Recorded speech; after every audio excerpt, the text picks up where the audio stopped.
mid ka mid ah beelaha dega gobolka Mudug ayaa waxay sheegeen inay xildhibaan u doorteen Maxamed Xasan Cali Indho oo ka mid noqonaya golaha wakiilada cusub ee baarlamaanka Puntland. warkan faafahintiisa wariyahayaga Cabduqaadir Washington ayaa gaalkacyo nooga soo diray. xafladan oo ahayd mid beesha Yuusuf Daarood ay ku shaacinayeen injineer Maxamed Xasan Cali Indho oo ay siiyeen mid ka mid ah xubnaha golaha wakiilada Puntland ayaa waxa ka soo qayb galay nabadoono wax karad aqoon-yahano iyo siyaasiyiin. nabadoonada iyo wax karadka beesha Yuusuf Daarood ayaa sheegay in Maxamed Xasan Cali ay u tanaasuleen qaar ka mid ah musharaxiintii la tartamayay. nabadoonada beeshuna ay isku raaceen inuu ku matalo sanadkan xubnaha golaha wakiilada Puntland ee cusub, taasi oo ugu dambeyntiina uu go'aamiyay ugaas Cabdiladiif ugaas Xirsi ugaas warsame oo ah ugaaska beeshaasi.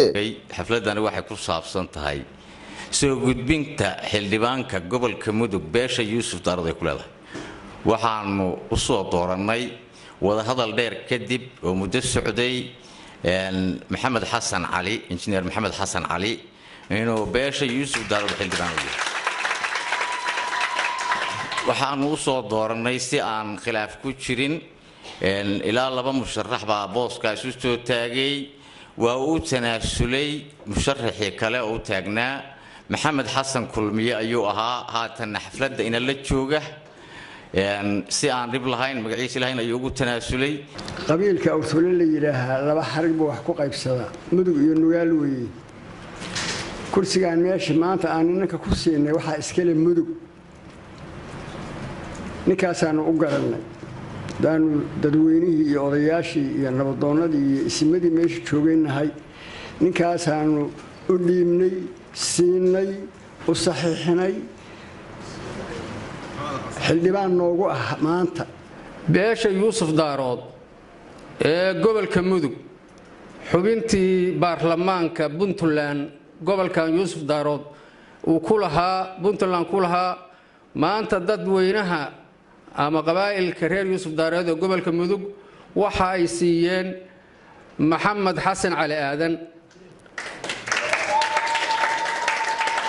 hadalkaas waa sida raggiiga horeeyay uu sheegay waa si bayaaminaya.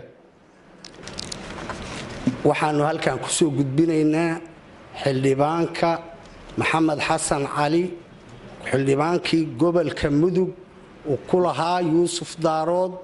waxaanu halkan ku siinay Maxamed Xasan Cali iyadoo cid la tartamaysa aanay jirin wax khilaaf aanay ka jirin.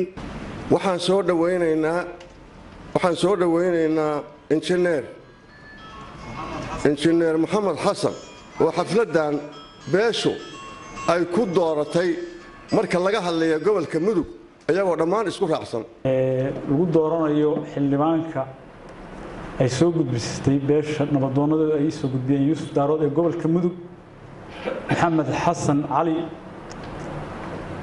waa aqbalay gudoonka ay maaragtay soo jeediyeen nabadoonadu markaan ay aqoontiisa iyo inuu yahay nin ka bixi kara positionkaas iyo habka habraaca uu ku yimi oo nabadoonadu ay ahayd inay soo doortaan.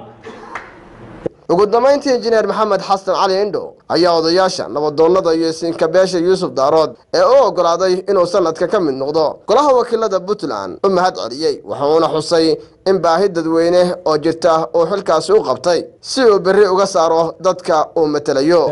waa idinkaga mahad celinayaa sida sharafta leh ee quruxda badan ee mataqaana maamuuskii milgaha leh ee igu dhiibteen xilkaas aan isku soo sharaxay. xilkuna sidiis ahaanba qofku markuu isa soo sharaxo waxa uu iska soo sharaxaa dadka uu matalayo iyo deegaanka uu matalayo iyo ummadda uu markaa wada matalayo ummadda Soomaaliyeed dhammaan.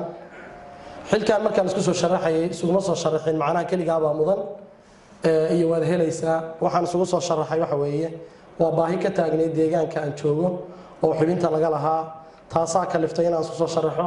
muddo badan xubintani gobolka Mudug waa ay ka maqnayd dadka gobolka Mudug joogana baahi ay u qabaan xubintaas baa keentay inaan soo sharaxo. tolkay baan soo sharaxay codkaan weydiistay meeshay joogaan baan ugu tagay magaalada Gaalkacyo magaalada Buurtine iyo magaalooyinka tuulooyinka ay degaan iyo Garoowaba intaasba tolka waa ugu tagay. waxa aan ugu tagayna waxay ahayd cod baan weydiisanayay iyo kalsoonidooda waa ku mahadsan yihiin. Cabduqaadir Washington SBC TV Gaalkacyo.